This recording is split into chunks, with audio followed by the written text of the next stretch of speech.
നമുക്ക് ഡിസ്കസ് ചെയ്യാനുള്ള ഭാഗം എന്ന് പറഞ്ഞാൽ ഗ്രീക്ക് ഫിലോസഫിയെ കുറിച്ചാണ്. ഗ്രീക്ക് സിവിലൈസേഷൻ്റെ 5ാമത്തെ യൂണിറ്റ് ആയിട്ടുള്ള ഗ്രീക്ക് ഫിലോസഫിയെ കുറിച്ചാണ് പറയാനുള്ളത്. ഗ്രീക്ക് ഫിലോസഫിയെക്കുറിച്ച് നമുക്ക് പ്രധാനമായിട്ടും സോഫിസ്റ്റ്സ് എന്ന് പറയുന്നൊരു വിഭാഗം, ദെൻ പ്ലാറ്റോ, അരിസ്റ്റോട്ടിൽ, സോക്രട്ടീസ് തുടങ്ങിയവയെക്കുറിച്ചാണ് നമുക്ക് ഡിസ്കസ് ചെയ്യാനുള്ളത്. ആദ്യം തന്നെ നമുക്ക് സോഫിസ്റ്റ് എന്ന് പറയുന്ന ഒരു ഗ്രൂപ്പിനെ കുറിച്ച് ഡിസ്കസ് ചെയ്യാം. സോഫിസ്റ്റ് എന്ന് പറയുന്ന വിഭാഗം ഒരു ഇന്റലക്ച്വൽ റെവല്യൂഷൻ, ബുദ്ധിപരമായിട്ടുള്ളൊരു വിപ്ലവത്തിന് തുടക്കം കുറിച്ചൊരു വിഭാഗമാണ് ഗ്രീസിൽ 5th സെഞ്ച്വറി BC-യിൽ. ഇവർ കൂടുതലായിട്ടും സംസാരിച്ചത് ഫിസിക്കൽ യൂണിവേഴ്സിനെ കുറിച്ചാണ്. എന്താണ് ഫിസിക്കൽ യൂണിവേഴ്സ്? സ്പേസ്, ടൈം, അങ്ങനത്തെ കാര്യങ്ങളെ കുറിച്ചാണ്. ഫിസിക്കൽ യൂണിവേഴ്സിനെ കുറിച്ചാണ് ഇവർ കൂടുതലായിട്ടും ഡിസ്കസ് ചെയ്തത്. അതായത് ഒരു മനുഷ്യനായിട്ട് റിലേറ്റ് ചെയ്യുന്നത്, മനുഷ്യൻ്റെ ദൈനംദിന ജീവിതവുമായി റിലേറ്റ് ചെയ്യുന്ന സ്പേസ്, ടൈം തുടങ്ങിയ കാര്യങ്ങളാണ് സോഫിസിസ്റ്റ് എന്ന് പറയുന്ന വിഭാഗക്കാർ ഡിസ്കസ് ചെയ്യുന്നത്. അപ്പോൾ വിസ്ഡം, അതായത് ജ്ഞാനത്തെക്കുറിച്ചാണ് ഇവർ ഡിസ്കസ് ചെയ്യുന്നത്. ടീച്ചേഴ്സ് ഓഫ് വിസ്ഡമാണ്, വിസ്ഡത്തിനെ കുറിച്ച്, ജ്ഞാനത്തിനെ കുറിച്ചാണ് ഇവർ പറയുന്നത്. അതാണ് സോഫിസ്റ്റ് എന്ന് പറയുന്നത്. അപ്പോൾ ഇത്തരത്തിൽ ജ്ഞാനത്തെക്കുറിച്ച് പറഞ്ഞു വന്ന ഒരു വിഭാഗമാണ് സോഫിസ്റ്റ് എന്ന് പറയുന്നത്. ഈ സോഫിസ്റ്റിൽ അവർ പ്രധാനപ്പെട്ട വ്യക്തിയായിരുന്നു പ്രോട്ടോഗോറസ് എന്ന് പറയുന്നത്. PROTAGORAS പ്രോട്ടോഗോറസ് ആണ് ഒരു പ്രധാനമായിട്ടുള്ളൊരു വ്യക്തി എന്ന് പറയുന്നത്. അദ്ദേഹത്തിൻ്റെ ഒരു ഫിലോസഫി എന്ന് തത്വജ്ഞാനം എന്ന് പറഞ്ഞാൽ man is the measure of all things. എല്ലാ വസ്തുക്കളുടെയും ഒരു അളവ് എന്ന് പറയുന്നത് മനുഷ്യനാണ്. Man is the measure of all things എന്നാണ് ഈ പ്രോട്ടോഗോറസ് സോഫിസ്റ്റ് ഫിലോസഫിയുടെ ഭാഗമായിട്ട് പറഞ്ഞിട്ടുള്ളത്. ഈ പ്രോട്ടോഗോറസ് തന്നെയാണ് ആദ്യമായിട്ട് ഈ ഒരു മനുഷ്യ ഗണത്തിനെ 3 ജെൻഡറുകളായിട്ട് തരംതിരിച്ച് പറയുന്നത്. 3 ജെൻഡറുകളായിട്ട് തരംതിരിക്കുക. അതുപോലെ തന്നെ വെർബ്സ്, നൗൺസ്, അങ്ങനത്തെ ഒരുപാട് കാര്യങ്ങൾക്ക് സംഭാവന നൽകിയിട്ടുള്ളതാണ് സോഫിസ്റ്റ് എന്ന് പറയുന്ന വിഭാഗം. പ്രോട്ടോഗോറസിൻ്റെയാണ് പറഞ്ഞത്. പ്രോട്ടോഗോറസിന് ശേഷം സോഫിസ്റ്റ് വിഭാഗത്തിൽ വന്ന ഒരു പ്രധാന ഫിലോസഫറാണ് ജോർജിയസ് എന്ന് പറയുന്നത് ഒരു പ്രധാന ഫിലോസഫറാണ്. GEORGIAS gorgeous. അദ്ദേഹം ചെയ്തത് ഫിലോസഫിനെയും സ്റ്റേറ്റ്മാൻഷിപ്പിനെയും കമ്പൈൻ ചെയ്യുകയാണ്, കൂട്ടിച്ചേർക്കുകയാണ്. Philosophy and സ്റ്റേറ്റ്മാൻഷിപ്പ്. അദ്ദേഹത്തിൻ്റെ മറ്റൊരു തിയറിയാണ്, അതിനെ അറിയപ്പെടുന്നത് സ്റ്റാർട്ട്ലിംഗ് തിയറി എന്നാണ്. സ്റ്റാർട്ട്ലിംഗ് തിയറി അതെന്ന് വെച്ചിട്ടുണ്ടെങ്കിൽ നത്തിങ് എക്സിസ്റ്റ്, ഒന്നും എക്സിസ്റ്റ് ചെയ്യുന്നില്ല, ഒന്നും സ്ഥിരമായിട്ട് നിലനിൽക്കുന്നില്ല, ഒന്നും നിലനിൽക്കാത്തതാണ് എന്നൊരു തിയറി കൊണ്ടുവന്നത്. അതിനെ സ്റ്റാർട്ട്ലിംഗ് തിയറി എന്നാണ് പറയുക. അത് കൊണ്ടുവന്നതും ഈ ജോർജിയാസ് തന്നെയായിരുന്നു. ദെൻ അദ്ദേഹം he protested against artificiality and degeneration of city life. അതായത് ആർട്ടിഫിഷ്യാലിറ്റി എന്ന് പറയുന്ന നാച്ചുറൽ അല്ലാത്ത ആർട്ടിഫിഷ്യൽ ആയിട്ട് രൂപപ്പെടുത്തിയിരിക്കുക, ആ ഒരു സംഭവത്തിന് എതിരെ അദ്ദേഹം പ്രൊട്ടസ്റ്റ് ചെയ്തിരുന്നു. അതുപോലെ തന്നെ നിയമങ്ങൾ എന്ന് പറയുന്നത് സമൂഹത്തിന് എപ്പോഴും ഒരു ടിറണിയാണെന്നൊരു സമൂഹത്തിന് എപ്പോഴും ഒരു നെഗറ്റീവ് ആസ്പെക്റ്റിലേക്ക് കൊണ്ടുപോകുന്ന ഒന്നാണ് നിയമങ്ങൾ എന്ന്, എപ്പോഴും ടെറിനിച്ച് പേടിപ്പിക്കുന്ന ഒന്നാണെന്നാണ് ലോസ്, നിയമങ്ങൾ അങ്ങനെയാണെന്നാണ് ഇദ്ദേഹം ജോർജിയസ് അഭിപ്രായപ്പെട്ടത്. ഇനി ഈ സോഫിസ്റ്റ് എന്ന വിഭാഗമാണ് യൂറോപ്പിൽ ഗ്രാമറും അതുപോലെ തന്നെ ലോജിക്കും ഒക്കെ ഇൻട്രൊഡ്യൂസ് ചെയ്യുന്നത്. അപ്പോൾ യൂറോപ്യൻ ജനതയ്ക്ക് ഗ്രാമർ, ലോജിക് തുടങ്ങിയ സംഭവങ്ങളൊക്കെ ഇൻട്രൊഡ്യൂസ് ചെയ്യുന്നത് ഈ സോഫിസ്റ്റ് എന്ന് പറയുന്ന വിഭാഗമാണ്. അതുപോലെ തന്നെ അവർ സ്ലേവറിനെ, അടിമത്വത്തിനെ എതിർക്കുകയും വംശീയമായിട്ടുള്ള അധിക്ഷേപങ്ങളെ എതിർക്കുകയെല്ലാം ചെയ്തിരുന്നു. അപ്പോൾ വംശത്തിന്റെ അടിസ്ഥാനത്തിൽ ജനങ്ങളെ തരംതിരിക്കുക, അടിമത്വം തുടങ്ങിയ സംഭവങ്ങളെയൊക്കെ എതിർത്തുന്നവരാണ് സോഫിസ്റ്റ് എന്ന് പറയുന്ന വിഭാഗം. ഗ്രീക്കുകാർക്ക് ഇതൊരു ഗ്രീക്കിൽ നിലനിന്നിരുന്ന സ്ലേവറിയൊക്കെ ആ സമയത്ത്. അപ്പോൾ ഗ്രീക്കുകാർക്ക് ഇത് പെട്ടെന്ന് അംഗീകരിക്കാൻ ഒരു ബുദ്ധിമുട്ടും ആയിരുന്നു ഇവരുടെ തിയറീസ് എന്ന് പറയുന്നത്. Then sophist discussed about liberty, സ്വാതന്ത്ര്യത്തെക്കുറിച്ച്, റൈറ്റ്സിനെ കുറിച്ച്, അവകാശങ്ങളെ കുറിച്ചൊക്കെ ഇവർ ഒരുപാട് സംസാരിച്ചിരുന്നു. ദെൻ ഈ സോഫിസ്റ്റ് എന്ന് പറയുന്ന വിഭാഗക്കാരാണ് first professional teachers of political and social science. പൊളിറ്റിക്സിൻ്റെയും അതുപോലെ തന്നെ സാമൂഹ്യ ശാസ്ത്രത്തിൻ്റെയും പൊളിറ്റിക് ആൻഡ് സോഷ്യൽ സയൻസ്, ഇതിൻ്റെ ആദ്യത്തെ ടീച്ചേഴ്സ് എന്ന് പറയുന്നത്, ഇതിനെക്കുറിച്ച് ആദ്യമായി ഡിസ്കസ് ചെയ്ത് അതിനെക്കുറിച്ച് ആദ്യമായി പറഞ്ഞു കൊടുത്ത ഒരു പ്രൊഫഷണൽ ടീച്ചേഴ്സ് എന്ന് പറയുന്നത് ഈ സോഫിസ്റ്റ് എന്ന് പറയുന്ന വിഭാഗമാണ്. ദെൻ ഇവർ പ്രധാനമായിട്ടും ഇമ്പോർട്ടൻസ് കൊടുത്ത് എന്തിനായിരുന്നു? നോളജ്, വിവരത്തിനായിട്ട്, അല്ലെങ്കിൽ നോളജ് ഉണ്ടാക്കുക, വിവരം ഉണ്ടാക്കുക എന്നതിനാണ് ഇവർ കൂടുതലായിട്ടും ഇമ്പോർട്ടൻസ് കൊടുത്തിരുന്നത്. പിന്നെ അതുപോലെ തന്നെ ഇവർ പാട്രിയോട്ടിസം എന്ന് പറയുന്ന ഒരു സംഭവത്തിന് അത്ര പ്രാധാന്യം നൽകുക. പാട്രിയോട്ടിസം എന്ന് വെച്ചിട്ടുണ്ടെങ്കിൽ രാജ്യസ്നേഹം എന്നൊക്കെ പറയാം. പാട്രിയോട്ടിസം അതിന് വലിയ പ്രാധാന്യം കൊടുത്തിരുന്നില്ല. പകരം കൊമേഴ്ഷ്യലിസം എന്ന് പറയുന്ന പ്രോസസ്സിന്, വാണിജ്യവൽക്കരണം എന്ന് പറഞ്ഞ പ്രോസസ്സിന് അവർ കൂടുതൽ അവരൊന്ന് അതിൻ്റെ ഒരു സ്പിരിറ്റ് പാട്രിയോട്ടിസത്തിനെ ഡിനൈ ചെയ്തുകൊണ്ട് കൊമേഴ്ഷ്യലിസത്തിനെ പ്രോത്സാഹിപ്പിക്കുന്ന രീതിയാണ് ഇവർക്ക് ഉണ്ടായിരുന്നത്, സോഫിസ്റ്റ് വിഭാഗത്തിന് ഉണ്ടായിരുന്നത്. അപ്പോൾ ഈ സോഫിസം എന്ന് പറയുന്ന ഈ ഒരു ഐഡിയോളജിക്ക്, ഒരു ഫിലോസഫിക്കൽ ഐഡിയോളജിക്ക് എതിരായിട്ട് ഗ്രീസിൽ മറ്റു വിഭാഗങ്ങൾ രൂപപ്പെട്ടു വന്നിട്ടുണ്ടായിരുന്നു. അത്തരത്തിൽ ഇവർക്ക് എതിരായിട്ട് രൂപപ്പെട്ടു വന്ന, സോഫിസ്റ്റിനെതിരായിട്ട് രൂപപ്പെട്ടു വന്നതിൽ 3 പ്രധാന വ്യക്തിത്വങ്ങളാണ് സോക്രട്ടീസ്, പ്ലാറ്റോ, അരിസ്റ്റോട്ടിൽ. ആരൊക്കെയാണ്? Socrates, Plato, Aristotle. ആദ്യം തന്നെ സോക്രട്ടീസിനെ കുറിച്ച് ഡിസ്കസ് ചെയ്യാം. സോക്രട്ടീസ് 469 to 399 BCE കാലഘട്ടത്തിൽ ജീവിച്ചിരുന്ന ഒരു വ്യക്തിയാണ് സോക്രട്ടീസ്. സോക്രട്ടീസ് വളരെ സാധാരണപ്പെട്ട ഒരു കുടുംബത്തിൽ നിന്ന് വന്ന വ്യക്തിയാണ്. ദാരിദ്ര്യാവസ്ഥയിലും സമ്പന്നത കണ്ടെത്തിയിരുന്ന ഒരു വ്യക്തി എന്നാണ് സോക്രട്ടീസിനെ വിലയിരുത്തിയത്, അല്ലെങ്കിൽ പറഞ്ഞിട്ടുള്ളത്. സോക്രട്ടീസിനെ കുറിച്ച് പറഞ്ഞിട്ടുള്ളത് വളരെ സിമ്പിൾ ലൈഫ് ലീഡ് ചെയ്തിരുന്ന ഒരു വ്യക്തിയാണ് സോക്രട്ടീസ്. പ്ലാറ്റോ, പിന്നീട് വന്നിട്ടുള്ള പ്രധാനപ്പെട്ട ഒരു ഫിലോസഫർ ആയിട്ടുള്ള പ്ലാറ്റോ സോക്രട്ടീസിന്റെ ശിഷ്യനാണ്. സോക്രട്ടീസിന്റെ ആശയങ്ങളിൽ ആകൃഷ്ടനായിട്ട് വന്നിട്ടുള്ള വ്യക്തിയാണ് പ്ലാറ്റോ. ഇനി സോക്രട്ടീസ് ഒരിക്കലും ഒരു പ്രൊഫഷണൽ ടീച്ചറൊന്നും ആയിരുന്നില്ല, പക്ഷെ അദ്ദേഹത്തിന്റെ ഐഡിയാസ് പലരിലേക്കും എത്തിച്ചിട്ടുണ്ട്. സോക്രട്ടീസ് പ്രധാനമായിട്ടും സത്യസന്ധമായിട്ടുള്ള കാര്യങ്ങളെ അന്വേഷിച്ച് നടന്ന ഒരു വ്യക്തിയാണ്. സീക്കർ ആഫ്റ്റർ ട്രൂത്തിന് വേണ്ടിയിട്ടുള്ള അന്വേഷണമായിരുന്നു. അതായിരുന്നു പിന്നെ അത് ഒരു ട്രൂത്തിന് വേണ്ടിയിട്ട് അന്വേഷണം ഉണ്ടായിരുന്നു. പിന്നെ എത്തിക്സ് എപ്പോഴും കീപ്പ് ചെയ്യണം, എന്നതിന് എത്തിക്സ് ഒരാൾക്ക് ഉണ്ടായിരിക്കണം എന്ന് പറയുന്ന ഒരു വ്യക്തി കൂടിയാണ്. അദ്ദേഹത്തിന്റെ ഒരു തിയറീസ് എന്ന് പറഞ്ഞാൽ നോളജ് എന്ന് പറയുന്നതാണ് ഹയസ്റ്റ് വെർച്യു, വിവരമുണ്ടായിരിക്കുക, ജ്ഞാനം എന്ന് പറയുന്നതാണ് ഹയസ്റ്റ് ഏറ്റവും പ്രധാനപ്പെട്ട കാര്യം എന്നാണ് അദ്ദേഹം പറഞ്ഞത്. ജ്ഞാനം, നോളജ് എന്ന് പറയുന്നതിനൊരു പ്രധാനപ്പെട്ട ആസ്പെക്ട് ഉണ്ടെന്ന് അദ്ദേഹം വിശ്വസിച്ചിരുന്നു. അദ്ദേഹത്തിന്റെ ഒരു തിയറി എന്ന് പറഞ്ഞാൽ right action is impossible without proper knowledge and conversely proper knowledge inevitably leads to right action എന്നാണ് അത് പറയുന്നത്. ശരിയായിട്ടുള്ള പ്രവൃത്തി എന്ന് പറയുന്നത് ഒരു ശരിയായിട്ടുള്ള നോളജ് ഇല്ലാതെ സാധിക്കില്ല. അപ്പൊ റൈറ്റ് ആക്ഷൻ, ശരിയായിട്ടുള്ള പ്രവൃത്തി എന്ന് പറയുന്നത് റൈറ്റ് നോളജ് ഇല്ലാതെ സാധിക്കില്ല എന്നാണ് പറയുന്നത്. അതുപോലെ തന്നെ പ്രോപ്പറായിട്ട് നോളജ് ഇല്ലാത്തൊരു വ്യക്തിക്ക് കറക്റ്റായിട്ട് ഒരു ആക്ഷൻ, ഒരു പ്രവൃത്തി ചെയ്യാൻ, ശരിയായിട്ടുള്ളൊരു പ്രവൃത്തി ചെയ്യാൻ സാധിക്കുകയുമില്ല. അത് കൺവേഴ്സ്ലി അങ്ങോട്ടും ഇങ്ങോട്ടും പറയാൻ വൈസ് വേഴ്സ. അപ്പൊ അതാണ് അദ്ദേഹത്തിന്റെ നോളജിനെ കുറിച്ചുള്ള ഒരു, അല്ലെങ്കിൽ സോഷ്യലി നോളജ് എങ്ങനെ വേണം എന്നുള്ളതിനെ കുറിച്ചുള്ള ഒരു ആസ്പെക്ട് എന്ന് പറയുന്നത്. ദെൻ ഇദ്ദേഹത്തിന്റെ ഈ ഐഡിയാസ് അന്നത്തെ ഗ്രീസ് ജനതയ്ക്ക് അത്ര ദഹിക്കുന്നതായിരുന്നില്ല. ഗ്രീസ് അധികാരികളൊക്കെ ഇദ്ദേഹത്തിനെ വളരെ തീവ്രമായിട്ടുള്ള ഒരു വ്യക്തിയായിട്ടാണ് കണക്കാക്കിയിട്ടുള്ളത്. വളരെ ഇർറിലീജിയസ് ആണ്, റിലീജിയന് പുറത്തു നിൽക്കുന്ന ഒരു വ്യക്തിയായിട്ടാണ് കണക്കാക്കിയിട്ടുള്ളത്. അതുകൊണ്ട് തന്നെ 399 BCE അദ്ദേഹത്തിനെ അറസ്റ്റ് ചെയ്യുകയാണ് ചെയ്യുന്നത്.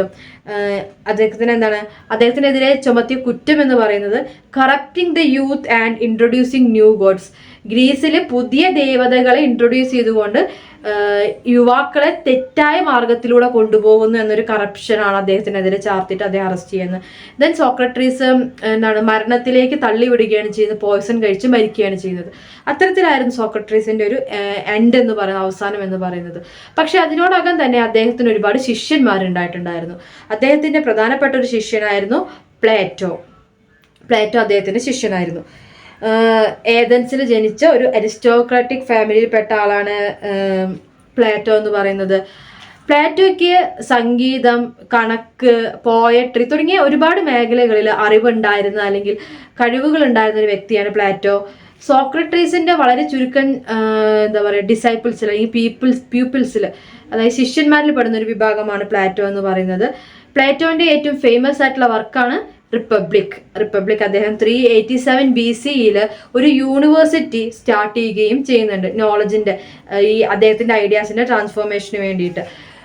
ഗ്രീസിൽ ഒരുപാട് കാലം നിലനിന്നിട്ടുള്ള ഒരു യൂണിവേഴ്സിറ്റിയാണ് ഇദ്ദേഹം തുടങ്ങിയിട്ടുള്ളത്. അപ്പോൾ ഇദ്ദേഹത്തിന്റെ വർക്കാണ് റിപ്പബ്ലിക് പ്രധാനപ്പെട്ട ഒന്നാണ്. ഇദ്ദേഹത്തിന്റെ യൂണിവേഴ്സിറ്റിനെ അക്കാഡമി എന്നാണ് വിളിച്ചിട്ടുള്ളത്. ഇദ്ദേഹവും പ്ലാറ്റോയും ഈ സോഫിസ്റ്റിക് ഡോക്ട്രേറ്റ്സിനെതിരായിട്ടുള്ളാണ്. ഈ സോഫിസ്റ്റിസ്റ്റ് പറഞ്ഞിട്ടുള്ള ഒരു ഫിസിക്കൽ വേൾഡ് ഉണ്ടല്ലോ അല്ലെ, ഫിസിക്കൽ യൂണിവേഴ്സ്, ടൈം, സ്പേസ് അങ്ങനെ റിലേറ്റ് ചെയ്തിട്ടുള്ള ആ ഒരു ഫിസിക്കൽ യൂണിവേഴ്സ്. അപ്പൊ പ്ലാറ്റോ പറയുന്നത് ഈ ഫിസിക്കൽ യൂണിവേഴ്സ് കൊണ്ട് മാത്രം ഒരു മനുഷ്യന് നിലനിൽക്കാൻ പറ്റില്ല. സ്പിരിച്വലായിട്ട് ഒരു മനുഷ്യന്റെ മനസ്സിനുള്ളിൽ ഒരു സ്പിരിച്വലായിട്ട് അവന് മാത്രം കാണാൻ പറ്റുന്ന ഒരു സ്പിരിച്വൽ വേൾഡ് ഉണ്ട് എന്നാണ് പ്ലാറ്റോ പറയുന്നത്. Beyond the world of physical things there is a spiritual world which can be seen only through the mind and not through the census.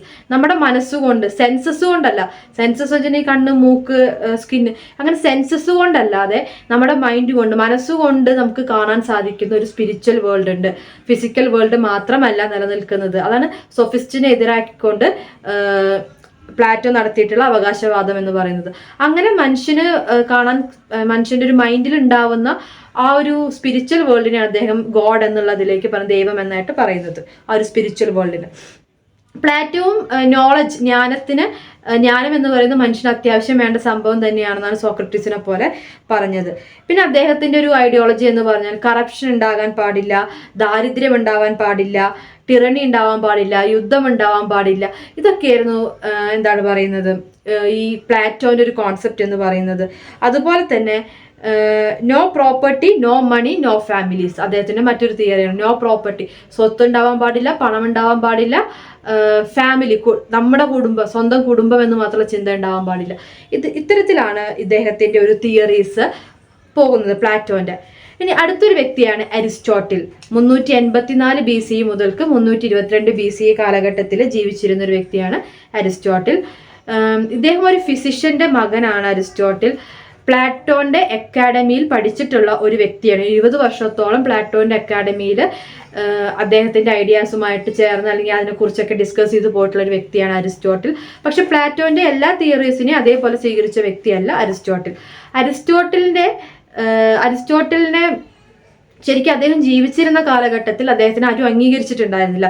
അദ്ദേഹം മരിച്ച് വർഷങ്ങൾക്ക് ശേഷം, ഒരുപാട് വർഷങ്ങൾക്ക് ശേഷമാണ് അരിസ്റ്റോട്ടലിനെ അംഗീകരിക്കുന്നത്. അദ്ദേഹം ജീവിച്ചിരുന്ന കാലഘട്ടത്തിൽ അദ്ദേഹത്തിന് പ്രത്യേകിച്ച് ഒരു അംഗീകാരവും ലഭിച്ചിട്ടില്ല. പക്ഷെ അദ്ദേഹത്തിനെ മെസിഡോണിയൻ എംപയറിന്റെ രാജാവായിട്ടുള്ള ഫിലിപ്പ് തന്റെ മകൻ അലക്സാണ്ടറിന് എഡ്യൂക്കേഷൻ നൽകാൻ വേണ്ടിയിട്ട് ക്ഷണിക്കുകയും അങ്ങനെ അലക്സാണ്ടറിന് എഡ്യൂക്കേഷൻ നൽകിയ വ്യക്തിയാണ് അരിസ്റ്റോട്ടിൽ. അലക്സാണ്ടർ ദി ഗ്രേറ്റ് എന്ന് പിന്നീട് അറിയപ്പെട്ട അലക്സാണ്ടറിന്റെ ഗുരുനാഥനായിരുന്നു അരിസ്റ്റോട്ടിൽ. നമ്മൾ പറഞ്ഞു 343 BC അലക്സാണ്ടറിന്റെ മെസിഡോണിയൻ എംപയറിൽ എത്തിക്കൊണ്ട് അലക്സാണ്ടറിനെ ഇദ്ദേഹത്തിന്റെ ശിഷ്യത്വത്തിലേക്ക് കൊണ്ടുവരുന്നത്. ദെൻ ഇദ്ദേഹം തുടങ്ങിയ സ്കൂളിന്റെ പേരാണ് ലൈസിയം, LYCEU, ലൈസിയം എന്ന് പറഞ്ഞ സ്കൂൾ അദ്ദേഹം തുടങ്ങിയിട്ടുണ്ടായിരുന്നു. അദ്ദേഹത്തിന് അറിയപ്പെട്ടിരുന്ന മറ്റൊരു പേരാണ് എ വാക്കിംഗ് യൂണിവേഴ്സിറ്റി എന്നുള്ളത്. നടന്നുകൊണ്ടിരിക്കുന്ന ഒരു സർവകലാശാല, എപ്പോഴും ചലിക്കുന്ന ഒരു സർവകലാശാല, വാക്കിംഗ് യൂണിവേഴ്സിറ്റി എന്നാണ് അദ്ദേഹത്തിന് അറിയപ്പെട്ടിരുന്നത്. അദ്ദേഹം കൈകാര്യം ചെയ്തിരുന്ന സബ്ജക്റ്റ് ആസ്ട്രോണമി ഉണ്ടായിരുന്നു, മെഡിസിൻ ഉണ്ടായിരുന്നു, mathematics, oratory, rhetoric, logics, politics, poetry, psychology, art, അപ്പോൾ എല്ലാ മേഖലയും, ആർട്ട്, സയൻസ്, ടെക്നോളജിയിലെ എല്ലാ മേഖലയും അദ്ദേഹം കൈകാര്യം ചെയ്തിരുന്നു എന്ന് വേണം പറയുന്നത്. അദ്ദേഹത്തിന്റെ ഒരു ഇതെന്ന് വെച്ചിട്ടുണ്ടെങ്കിൽ എന്താ പറയുക, അദ്ദേഹം വർക്ക് ചെയ്തിരുന്ന ഒരു പ്രധാന മേഖല എന്ന് പറയുന്നത് the science of correct thinking, ശരിയായ ചിന്തയുടെ ശാസ്ത്രത്തെക്കുറിച്ച് അദ്ദേഹം എപ്പോഴും അന്വേഷിച്ചുകൊണ്ടേ ഇരുന്നിരുന്നു. ഒരു ശരിയായ ശാസ്ത്രം, തിങ്കിങ്, നല്ല തിങ്കിങ് എങ്ങനെ ഡെവലപ്പ് ചെയ്യാൻ പറ്റുമെന്നാണ് അദ്ദേഹം അന്വേഷിച്ചിട്ടുണ്ടായിരുന്നത്. ദെൻ റൂൾസിനെ കുറിച്ച്, ലോജിക്കിനെ കുറിച്ച് അദ്ദേഹം ഡിസ്കസ് ചെയ്യുകയൊക്കെ ചെയ്തിട്ടുണ്ടായിരുന്നു. ഇനി അരിസ്റ്റോട്ടലിന്റെ എത്തിക്കൽ ഫിലോസഫി, എത്തിക്സുമായി ബന്ധപ്പെട്ടിട്ട് ശരി തെറ്റുകൾ, എത്തിക്സ്, നല്ലത് ചീത്ത, എത്തിക്സുമായി ബന്ധപ്പെട്ടിട്ടുള്ള ഫിലോസഫിയുമായി ബന്ധപ്പെട്ടുള്ള പുസ്തകമാണ് എത്തിക്സ് എന്നറിയപ്പെടുന്നത്. എന്താണ് ആ പുസ്തകത്തിന്റെ പേര്? എത്തിക്സ് എന്ന് തന്നെയാണ് അറിയപ്പെടുന്നത്. അതിൽ അദ്ദേഹം പറയുന്നത് സ്വയം മനസ്സിലാക്കുക എന്നത് ഒരു വ്യക്തിയെ സംബന്ധിച്ചിടത്തോളം പ്രധാനപ്പെട്ടതാണ്. സെൽഫ് റിയലൈസേഷൻ അദ്ദേഹത്തിന്റെ ഒരു തിയറി ആയിരുന്നു. സ്വയം എന്താണെന്ന് മനസ്സിലാക്കുക, അതൊരു പ്രധാനപ്പെട്ട ഒന്നാണ് എത്തിക്കൽ ഫിലോസഫിയിൽ എന്ന് അദ്ദേഹം പറയുന്നുണ്ട്. then he combine the proper combination of physical and mental conditions. ഒരു എന്താ പറയാ, ശരിയായ എത്തിക്കൽ ലോകം ഉണ്ടാവണമെങ്കിൽ എന്താ വേണം? ഫിസിക്കൽ ആൻഡ് മെന്റൽ കണ്ടീഷൻസ് ഒരേപോലെ ശരിയായ രീതിയിൽ കമ്പൈൻ ചെയ്യണം, കൂടിച്ചേരണം. മാനസികവും ശാരീരികവുമായിട്ടുള്ള അവസ്ഥ ഒരേപോലെ നല്ല രീതിയിൽ കൂടിച്ചേർന്നെങ്കിൽ മാത്രമേ ഒരു നല്ലൊരു റീസൺ അല്ലെങ്കിൽ നല്ലൊരു എന്താ പറയുക എത്തിക്കൽ ലൈഫ് ഉണ്ടാവുകയുള്ളൂ എന്നാണ് അദ്ദേഹം പറഞ്ഞിരുന്നത്. അദ്ദേഹം പൊളിറ്റിക്കൽ ഫിലോസഫിയിൽ അദ്ദേഹത്തിന്റെ പുസ്തകമാണ് പൊളിറ്റിക്സ് എന്നറിയപ്പെടുന്നത്. പൊളിറ്റിക്കൽ ഫിലോസഫിയിലെ അരിസ്റ്റോട്ടലിന്റെ വർക്കാണ് പൊളിറ്റിക്സ്. ഈ പുസ്തകത്തിൽ അദ്ദേഹം എക്സ്പ്ലെയിൻ ചെയ്തിട്ടുള്ളതാണ് the man is by nature a political animal. എന്താണ്? The man is by nature a political animal. മനുഷ്യൻ ജന്മനാ തന്നെ എന്താണ്? ഒരു രാഷ്ട്രീയ ജീവിയാണ് എന്നാണ് അദ്ദേഹം പറയുന്നത്. മനുഷ്യൻ പ്രകൃതിദത്തമായിട്ടൊരു രാഷ്ട്രീയ ജീവിയാണ്, ജന്മനാ ഒരു രാഷ്ട്രീയ ജീവിയാണ് എന്നാണ് അദ്ദേഹം വിലയിരുത്തുന്നത്. അതായിരുന്നു. അതിൽ നിന്ന് നമുക്ക് മനസ്സിലാക്കാം അല്ലെ, പൊളിറ്റിക്സ് എന്ന് പറയുന്നത് ഒരു മനുഷ്യന്റെ ജീവിതത്തിന് വളരെ അത്യാവശ്യമുള്ളതാണ് എന്നല്ലെങ്കിൽ ഒരു മനുഷ്യൻ ഒരു രാഷ്ട്രീയ ജീവിയാണ് എന്ന് പ്രസ്താവിച്ച ഒരു വ്യക്തിയാണ് ആര്? അരിസ്റ്റോട്ടിൽ. ദെൻ ഇദ്ദേഹത്തിന്റെ പ്രിൻസിപ്പിളാണ് golden mean, principle of golden mean എന്ന് പറയുന്നത്. അദ്ദേഹം പറയുന്നത് ആ theory, the best state to be neither monarchy nor aristocracy or democracy but polity, which according to him is a combination of aristocracy, democracy, a government which is under the control of middle class. എന്താ പറയുന്നത്? ഒരു best state, ഒരു ഏറ്റവും നല്ല ഒരു state, ഒരു രാജ്യം എന്ന് പറയുന്നത് എങ്ങനെയായിരിക്കും? അതൊരു മൊണാർക്കിയോ ആയിരിക്കില്ല, ഒരു ഡെമോക്രാറ്റിക്കോ ആയിരിക്കില്ല, ഒരു അരിസ്റ്റോക്രസിയോ ആയിരിക്കില്ല. പകരം എന്തായിരിക്കും? ഇതിൻ്റെ എല്ലാത്തിൻ്റെയും കോമ്പിനേഷൻ ആയിരിക്കും. ഡെമോക്രസിയുടെയും മൊണാർക്കിയുടെയും അരിസ്റ്റോക്രസിയുടെയും എല്ലാം കോമ്പിനേഷൻ ആയിരിക്കും. അത്തരത്തിൽ കോമ്പിനേഷനിൽ ഒരു ഗവൺമെൻറ് രൂപീകരിക്കും. ആ ഗവൺമെൻറ് ആരാൽ നിയന്ത്രിക്കപ്പെടുന്നതായിരിക്കും? മിഡിൽ ക്ലാസ് നിയന്ത്രിക്കുന്ന ഒരു ഗവൺമെൻറ് ആയിരിക്കും. A government which is under the control of middle class. അപ്പോൾ ഒരു പോളിറ്റി എന്ന് പറയുന്നത്, ഒരു ഭരണകൂടം എന്ന് പറയുന്നത് എന്താണ്? പോളിറ്റി എന്ന് പറയുന്നത് is a combination of aristocracy, democracy and a government which is under the control of the middle class. അരിസ്റ്റോക്രസിയുടെയും ഡെമോക്രസിയുടെയും കോമ്പിനേഷൻ ആണ് ഒരു പോളിറ്റി എന്ന് പറയുന്നത്. അത്തരത്തിൽ ഫോം ചെയ്യുന്ന ഗവൺമെന്റ് ആരാണ് ലീഡ് ചെയ്യുക? മിഡിൽ ക്ലാസ് ആണ് ലീഡ് ചെയ്യുക. ഇതായിരുന്നു അദ്ദേഹത്തിന്റെ പൊളിറ്റിക്കൽ ഫിലോസഫിയിലെ പ്രധാന തോട്ട് എന്ന് പറയുന്നത്. ഇത്രയാണ് അരിസ്റ്റോട്ടലിനെ കുറിച്ച് നമുക്ക് ഡിസ്കസ് ചെയ്യാനുള്ളത്.